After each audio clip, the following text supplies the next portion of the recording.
Subchapter 2.3. The day before, when Catherine had received her new orders to Aranae, Rick McCabe stood gazing at what was left of his ship, the severed bridge section, laying at an awkward angle in the middle of a clearing in the trees. His 6-foot 2-inch frame, usually tall and imposing, was now bent and beaten down, giving the impression that he was a shorter man. He still wore the same clothes he had been wearing at the time of the attack: gray sweatpants and a loose-fitting, long-sleeve black top. A dingy brown canvas backpack was slung over one shoulder. He stared at the ship fragment that had been his lifeboat before the Krelesi picked him up. The remains of solar endeavor before him represented his past, the business. His destiny was connected with Sarah, and now that she was gone, his future was shrouded in uncertainty. He was standing at a crossroads, but what tormented his soul was that he did not come to this place by his choosing, but was forcibly thrust into it. Rick stared at the bridge section, scowling, his jaw set. "Oh, what happened here?" The voice came from behind, carrying strong overtones of concern and lament. Rick turned to see a humanoid alien approaching. The stranger's eyes were fixed on Endeavor's bridge, an expression of grief across his face. He was about Rick's height, slightly shorter, with subtle ridges running along his temples from front to back. His skin was a muted brownish green. His brown hair, balding at the top, was swept back. "Was this your ship?" the stranger asked. "What's left of it?" "I'm so sorry for your loss. You have my most sincere condolences." Rick stared at the alien, caught off guard. Although the stranger seemed sympathetic to Rick's loss of Sarah, he was not talking about her. He did not know Sarah. "It's okay, Mr. QR." "QR?" "Just QR. It's a long name." "Rick. 4 letters." "Pleased to meet you," QR said. "And again, my thoughts are with you in this difficult time. I trust the loss of your ship will not drive you to despair." "Ships can be replaced. I don't care about ships, but my wife was on the other part that was stolen." QR gasped. "Your wife?" he said, black eyes wide. "And your ship. Family and ship. A great loss. On my world, technology is held in the same regard as family. Our technology, computers, machines, our ships, is family. To lose both is tragic beyond measure." "Tragic? What world is that?" "Yubini, about 800 light-years from here." "Oh yeah, heard of you guys. You love your machines." "They are very close to us, yes. So you can understand my remorse, that from my perspective, you have lost 2 family members today." 3. My wife is pregnant." QR clutched his belly. "Oh, my heart's ache for you," he said. "Well, thank you for your kind words." Rick wondered how to disengage from this sympathetic Yubinian and move on. QR nodded, his heart's still aching. "If you don't mind," Rick said, "I gotta get into town and find a place." Rick stepped back, putting distance between him and QR, hoping he got the hint. "Wait," QR said, stepping forward, closing the distance. "I've got room at my place." "Oh, well, I don't..." Rick thought for a quick excuse but came up blank. "It's no problem," QR said. "I don't want to impose. I want you to come. I've been in a similar situation as yours, and it would be my honor to have you as my guest." Rick stared at QR, caught between forcing QR away, preferring isolation, and intrigued with the thought that this alien had been in a similar situation. Rick did not hear a single word from QR as they walked. Something about Aranae and how it got its name. His mind was on Sarah, the image of her face on the other side of the bulkhead door, looking through the window in panic. He was on the bridge, and she was heading down the main service corridor to check out a radiation leak in one of the engines. When the EMP hit, there was no power to open the doors to let her back in. He was powerless to do anything about it, and was forced to watch her disappear as he and the bridge section he was in fell away, adrift in space. They held on to each other through their still active orals, their communication implants. When the Endeavor's hull was breached, Rick and Sarah shared their last words with each other before the transmission was cut, and Sarah's voice went silent. "I'll find you, Sarah. I promise. I'm coming for you." The sight of an enormous spider snapped him out of his wanderings. The creature was a deep red and coming right at him. Rick stepped aside, giving the spider plenty of room to pass. QR waited for him, amused at the human's apprehension. Rick watched the spider pacing away up the road with repugnant fascination, its rider guiding the creature with calm assurance. The young man in the saddle carried a bouquet of flowers tucked in the crook of his elbow. Okay, how is it these things aren't jumping on people and killing them? He asked. We're mammals, QR said. We don't taste good to them. For food, they prefer reptiles. Rick continued down the road, QR at his side. Well, aren't we the lucky bastards? Thank the gods I'm not reptile, QR went on. Now the Screetsy, they're reptilian.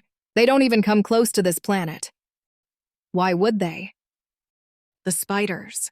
They and us, the humans and mammalian-based aliens, we have an understanding, a mutual feeling of respect and admiration. They like us. They like to be ridden and go on explorations. It's a partnership. Right. So where's your spider? Are you kidding? I wouldn't be caught dead with one of those. I'm Yubinian, remember? So, a spider will save you a lot of walking. Machines. Give me a machine, a computer, some form of tech. We don't relate well with animals. Okay, I'll remember that. No pets. Fort Guthrie was barely more than a village consisting of a town center with a flagpole, several buildings along the main street, nothing more than 3 stories high, and a handful of citizens going about their business. And more spiders. One, a short blue, passed by with a rider on its back, a young teen boy. Though Rick watched the spider, he did not turn from his path to keep his distance from the animal. See that? QR said. You're already getting used to them. Can't say that's a good thing or not. Don't ask me to ride one. That was my next question. The answer's no. Rick and QR discussed the logistics of his interview with IPS the following day. The agents would need to know exactly where on Aranae to find him. QR suggested that Rick accompany him to his place of work at a local diner the next day. That should make an excellent choice for the interview.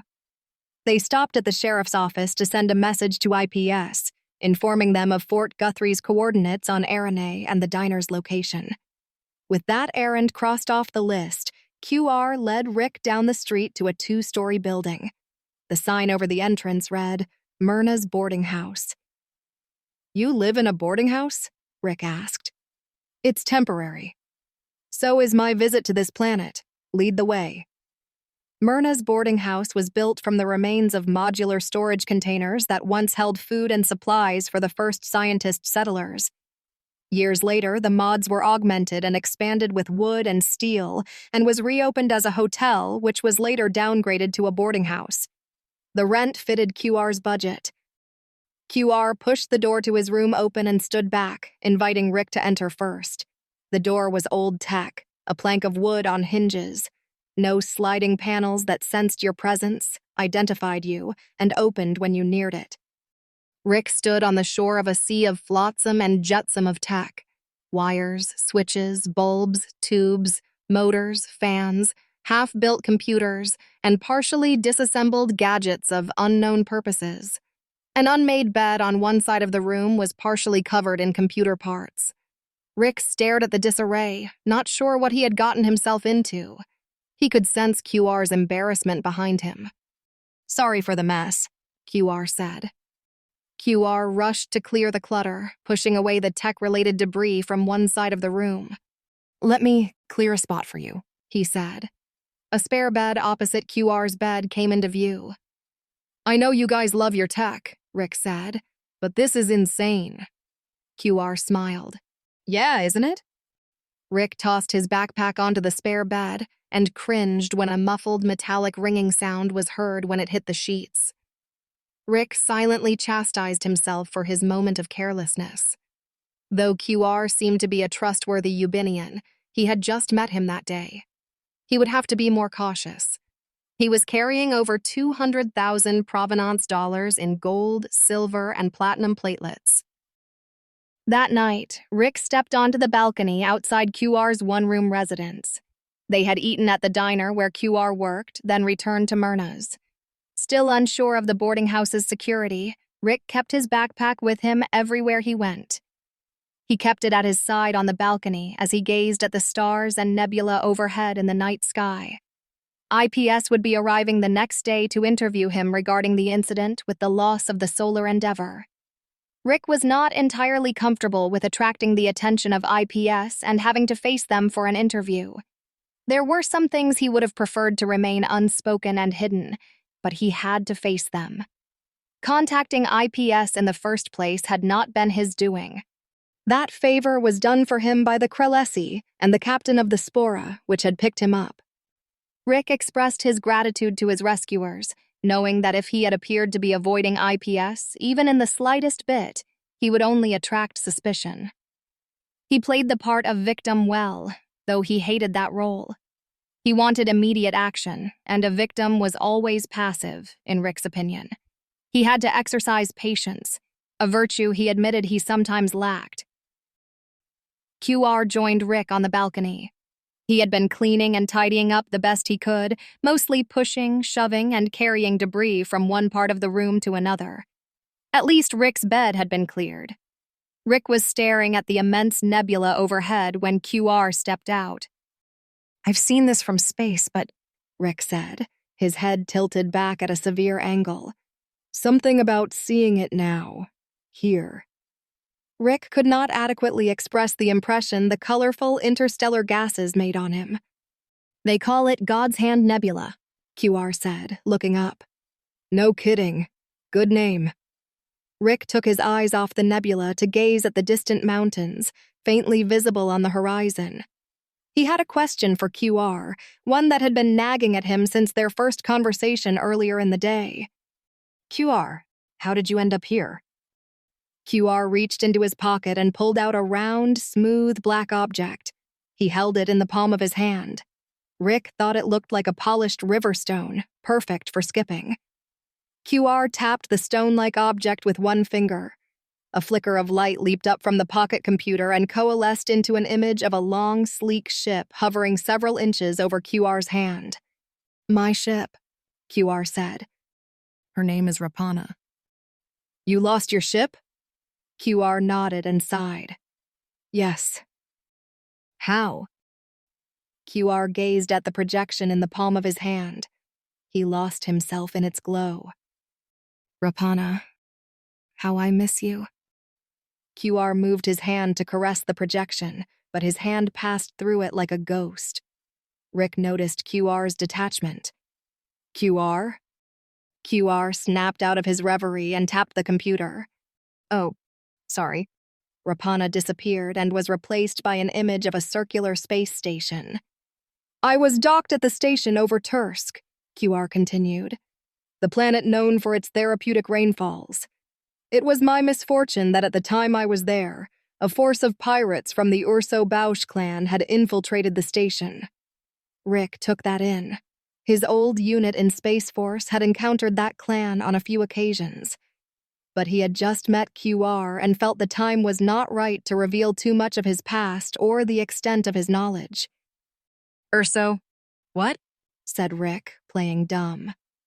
"Urso Bausch, a pirate clan that specializes in stolen spacecraft. There were hundreds of pirates there. No one was aware of their presence until they struck, all at the same time. They overwhelmed the security and made off with at least 40 vessels, my dearest Rapana among them. Scaled-down versions of small ships, the size of gnats, glowing green, flew from the station in QR's hand. They streaked away in all directions and vanished. I was in mourning for months." QR tapped the computer again, and the ghostly image of the station faded from view. Rick gave him a moment to his thoughts. "How did you get here?" Rick asked. QR took a breath to steady himself.